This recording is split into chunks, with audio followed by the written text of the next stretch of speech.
زموږ د نن ټاپک دی چې موږ به امازون څونه بجټ نه سټارټ کوو. موږ چې امازون FBA هولسیل سټارټ کوو کم ریکوایرمنټ موږ ته پکار دي. آیا دا بزنس موږ وداوت انویسټمنټ کولی شو که نه موږ ته به لازمن انویسټمنټ پکار وي. ډېر سټوډنټس په مایند کې دا دغه دي که موږ چېرته کلاینټ ته سروس افر کوو مطلب موږ ایز ا ورچوال اسسټنټ کار کوو آیا بیا موږ ته LLC ضرورت شته که نه. نو انشاءالله دې ویډیو کې به تاسو ته دا هر څه کلیر شي. سټارټ به ستاسو چې کوم دی که یو کس سټارټ ایلي او هغه ته کنفیوژن وي نو انشاءالله دې ویډیو نه بعد به هغه سټارټ اخیستو کې هته اسانتیا وي. راځو خپل ټاپک ته چې څونه بجټ موږ ته پکار دی. صحیح شو. بجټ امازون FBA هولسیل دپاره چې څونه زیات وي دونه ښه دی. دا خو به هر سړی تاسو ته وایي. خو تاسو چې کوم دی که تاسو سره LLC وي نو بیا چې کوم دی تاسو 1000 نه والا $2000 پورې هم سټارټ کولی شئ. خو د دې یو څو شرطونه دي. شرط دا دی چې ته به دا ټول بزنس په خپله رن کې VA به ولې نه نیسي. دا به ته په خپله رن کې. بل شرط یې دا دی چې ته به دې کې پیله میاشت دویمه درېیمه میاشت پورې کم سے کم د پروفټ سوچ نه کې 3-4 میاشتو پورې خدا تعالی بالکل پروفټ نشي درکولی. پروفټ ته به کوم دی ری انویسټمنټ کې دا نه دی چې ته ترنه الې خورې که دا تا ته پروفټ کوي دا نه ویم چې بالکل به نه دا به پروفټ کوي خو به ری انویسټ کې خپل بزنس به ډیولپ کې دی دپاره که ستا انویسټمنټ $1000-2000 وي. صحیح ده. ولې چې نن سبا تاسو ته ښه پته ده چې کمپټیشن زیات دی چې څونه تاسو سره پروډکټ زیات وي دونه به چې کوم دی ستاسو سیل ښه کېږي دونه چې سیل هم ښه کېږي پروفټ هم ښه کېږي.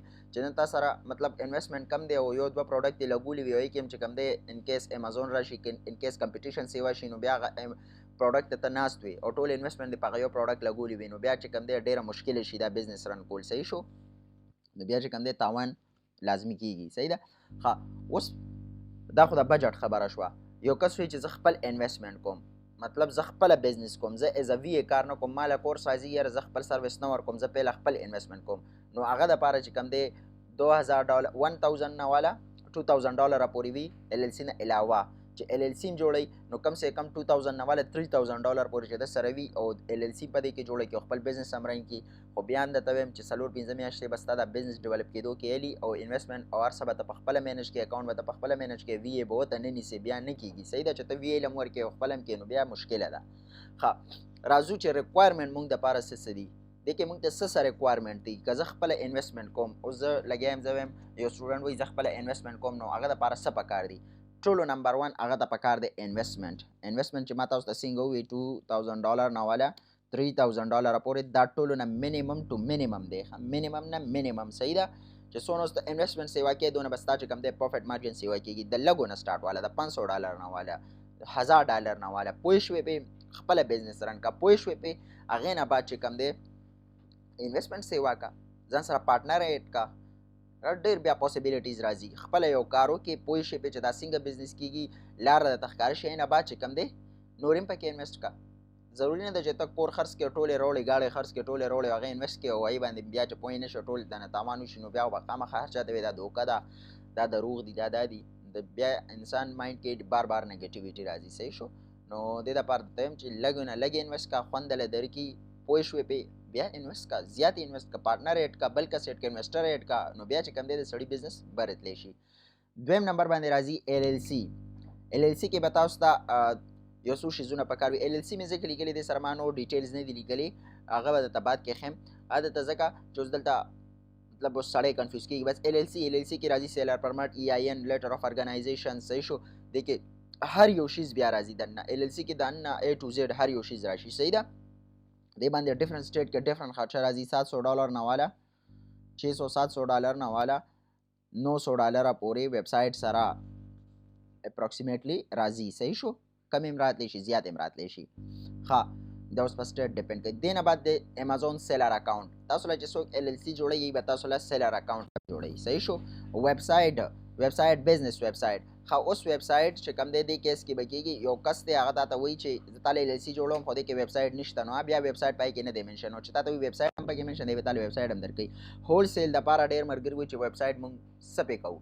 هولسیل دپاره ویب سایټ ډېر مست دی. ان کیس تا نه یو برانډ یو ډسټریبیوټر تپوس وکړي چې آیا تاسو بل چینل شته تاسو په بل دغه خرڅوئ او کوئ هم داسې چې تاسو کله اپروول راولئ دغه راولئ په خپل ویب سایټ باندې هسې ایډنګ کوئ پروډکټ ایډ کوئ خپل ویب سایټ هم پروفیشنل ساتئ ډیولپ ساتئ هغې کې بار پروډکټ ایډ کوئ کوم پروډکټ تاسو سره په امازون کې وي یا دلته هم ایډ کوئ راځئ ضروري نه ده چې سیل پیدا ته راځي، خو چې ستاسو ویب سایټ پرې ښه ښکاري چې هغه برانډ ډسټریبیوټرز ګوري چې هغوی ته پته لګي چې او چې نه تا ډمي ویب سایټ جوړ کړی وي کې هېڅ هم نه وي او بس خالي یو دوه کیټګرانې دې پکې اډ کړي وي او 10 کالو نه پکې هغه 2 پروډکټ وي او 2-3 پروډکټ یې پکې لګولي هر چا ته یې ښیي، نو بیا تا ته ډېر موږ خپله کتلي میسیجونو کې ویب سایټ وګوري زمونږ چې بېکاره ویب سایټ یې راته وایي ستاسو دا ویب سایټ زمونږ کرایټیریا نه میټ کوي، چې ویب سایټ یې خوښ شي بیا یې ته وایي او بلکل ستا ویب سایټ ټیک دی، نو ویب سایټ یو اهم رول ساتي، خو دا زموږ خلک ډېر سیریس نه دي. صحیح شو. نو ویب سایټ هر کله چې کوم دی پروفیشنل ساتئ، دا ستاسو اپروول کې ډېر مددګار ثابت کیږي. صحیح ده.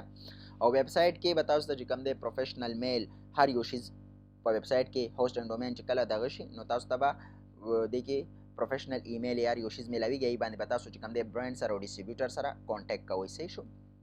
دا خو خیر هغه خبره شوه چې یو کس وایي زه خپله انویسټمنټ کوم، اوس یو ملګری وایي ما کورس زده کړی دی خو ما سره انویسټمنټ نشته، نو هغه دپاره چې کوم دی بیا انویسټمنټ ریکوایرډ نه دی، هغه دپاره بالکل انویسټمنټ نه دی ریکوایرډ، هغه دپاره چې کوم دی خپل محنت ریکوایرډ دی، هغه چې کوم دی به کوي کلاینټ سره کار او هغه له به کلاینټ دا هر یو شیز ورکوي، دا ستاسو مخامخ چې څه دي که نه دا به هغه له کلاینټ ورکوي، انویسټر ورکوي، هغه به چې کوم دی خپل سکل هغه له ورکوي، د دپاره ایل ایل سی ضرورت نشته، د دپاره د هېڅ څه ضرورت نشته، دا به چې کوم دی صرف او صرف د هغه نه دا ډیټیل رالي، انویسټمنټ به د هغوی، ایل ایل سی به د هغوی، امازون اکاونټ به د هغوی، ویب سایټ، بزنس ایمیل هر یو شیز به د هغوی، دا به ولې صرف خپل سروس ورکوي. ښه ډېر ملګري بیا دې کې کنفیوز دي چې کلاینټ به موږ چېرته نه پیدا کوو. کلاینټ ډفرنټ ګروپس نه د امازون ګروپس ډک پروت دی، دلته نه کلاینټ میلاویږي، خو دا نه چې ته په کور کې بس کورس دې کړي او بس بېغمه پروت دی، داسې نه میلاویږي. ته ځه هلته د خلکو کیوریز حل کوه، پایور اپورک باندې اکاونټ جوړ کړه، ګیګ جوړ کړه، هلته نه چې کوم دی کلاینټس راځي. صحیح شو. کلاینټ داسې نه راځي چې ته کور کې ناست وې او ما له به کلاینټ راشي او ما له څوک کلاینټ راکړي، څوک چاله کلاینټ نه ورکوي. ما ته هم ډېر خلک وایي کلاینټ ښه راسره نه ورکوم، ځکه نه ورکوم ان کیس کلاینټ راشي زموږ په دغه باندې ترو باندې او زه دله ورکم او دا وله سبا کار هغه شان ډیلیور نه کړي، دغه ونه کړي، نو کلاینټ به ما پسې راځي، نو داسې کیسې شوي وي که نه، نو کاینډلي داسې چاته مه وایئ ما له کلاینټ راکړئ. صحیح ده. کلاینټ نه ته هغه ولې سره کار وکوې، ته زما سروس وګوره، ته راشه انټرنشپ وکړه، مطلب انټرنشپ مطلب دا دی چې ته یو میاشت دوه فری کار وکړه، اینا بعد وایې چې کوم دی ستا کار ښه نو تاله به په خپله خلک پیسې درکوي، چې نه دي ښه پوره بیا چې کوم دی ډېر خلک هم دا وایي چې اول به سره ته وایي راشه انټرنشپ وکړه، درته وایي یا ورته وایې ما سره کار وکړه، یو هفته درته وایي نه اول پیسې راکړه بیا. نو زموږ پښتنو کې هم دا کار لږ زیات دی، خاص کر د پنجابیان هم دا کار کوي، اول دنه پیسې والي درته وایي کار دله کوم او ټک کار نه کوي، په ټک هم نه پوهېږي، بس پیسې دنه میاشت دوه سیلري دنه والي او بس بیا درته وایي چې ونه شو دا دی او هغه دی، نو بانې کوي. نو نن سبا ځکه خلک تاسو له سټارټ کې سیلري هم نه افر کوي، درته به خامخا وایي پرسنټیج باندې، ای ته پته وي چې کله دا تکړی نو بیا تاله خپله سیلري هم درکوي، چې ته تاله څه درځي نه نو بیا تاله هغه نه سیلري درکوي نه پرسنټیج درکوي، څو خو په تا باندې بیا پوره انویسټمنټ نشي خرابولی. صحیح ده. دا خبره وه چې که موږ سره انویسټمنټ وي څونه بجټ که موږ خپل انویسټمنټ کوو نو څونه بجټ پکار دی، او که موږ سره انویسټمنټ نه وي نو بیا به څنګه چل کوو، دا د هغې دپاره دغه او دا تاسو چې کوم دی انشاءالله دا د Q1 سټارټ کېدو والا دی، نو هر کس دی کوم دی څوک چې انویسټمنټ کول غواړي ځان له د ایل ایل سی فایل کړي او چې کوم دی خپل بزنس ته سټارټ کړي، Q1 نه د بزنس سټارټ کړي، Q4 ته رسي د ده به اکاونټ هر یو شیز ډیولپ شوي وي، که د ده انویسټمنټ کم هم وي نو Q4 پورې به چې کوم دی د دغه اکاونټ ډیولپ شوي وي، د سره به انویسټمنټ هم راغلی وي، نو بیا چې کوم دی ښه ښکلی پروفټ پکې جنریټ کېږي. صحیح ده. دا ایل ایل سی فارمیشن، ایل ایل سی که تاسو یو ایس کې فایل کوئ تاسو ته به رجسټرډ ایجنټ ضرورت وي، یونیک یو ایس ای ایډرس، کمپنی فارمیشنز، لیټر آرټیکل آف ارګنایزیشن شو، ای آی ان شو، سیلر پرمټ، ریسیل سرټیفیکیټ، بینک اکاونټ، امازون اکاونټ، دا یو پوره فارمیشن د ایل ایل سی ټول ریکوایرمنټ دي. دا صحیح شو. دا د شیزونه به تاسو ته ایل ایل سی کې میلاویږي. صحیح شو. که د چا ایل ایل سی په کار وي دا نمبر دی، په دې باندې ما سره رابطه کولی شئ، موږ خپله ایل ایل سی فایل کوو، فزیکل بینک چې د چا په کار وي هغه اپر کوو. صحیح ده.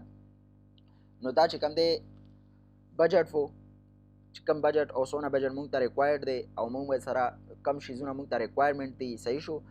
دا یو وړوکی شان ویډیو و په دې باندې، امید کوم چې ډېرو ملګرو ته به دا کلیر شوي وي.